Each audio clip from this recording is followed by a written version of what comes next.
CIST la petite voix des 12 coups de midi.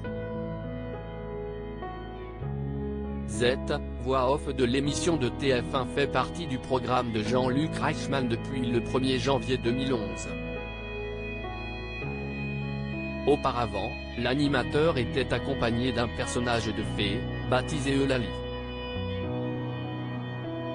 Mais avec Z, les choses ont changé puisqu'en plus de donner des précisions sur les réponses, elle a un humour très agréable. Voix emblématique du PAF, Z prête également sa voix à un autre programme télévisé. En effet, Isabelle Banhadj, de son vrai nom, commente les reportages de Secrets d'Histoire, animés par Stéphane Bern sur France 2. Elle intervient tout au long de programme. La carrière de Z ne s'arrête pas là, puisqu'elle a déjà prêté sa voix dans des émissions comme Le Juste Prix, Vue du ciel ou encore Témoin numéro 1. Mais si est-il vraiment dans les 12 coups de midi que l'animatrice a pu s'épanouir pleinement? Pour TF1, Z s'était confié sur son amitié avec Jean-Luc Reichmann, qui démarre dans les années 80. À cette époque-là, Jean-Luc est partout à la fois. Avec sa moto, il sillonne tout Paris, se souvient-elle.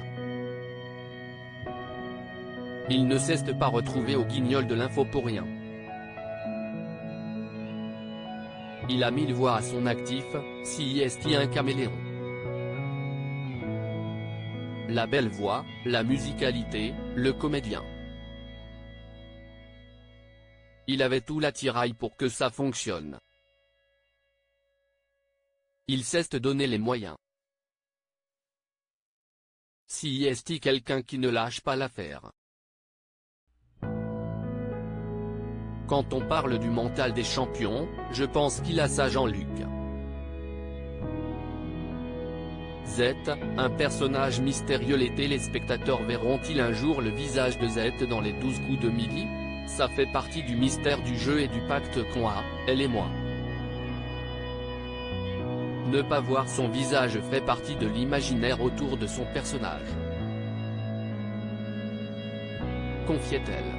On la voit à visage découvert pour la première fois dans le documentaire Car si est Isabelle qui parle de son pote Jean-Luc. On est amis depuis 1987, date où je suis monté à Paris. Elle fait partie de ma vie au quotidien, le midi. Dans le documentaire, elle a des mots hyper touchants pour moi, expliquait Jean-Luc Reichmann. Dans le documentaire, on voit Isabelle Pazette. Quand on m'a demandé qui je verrais dans ce doc, j'ai pensé à elle car si est mon amie.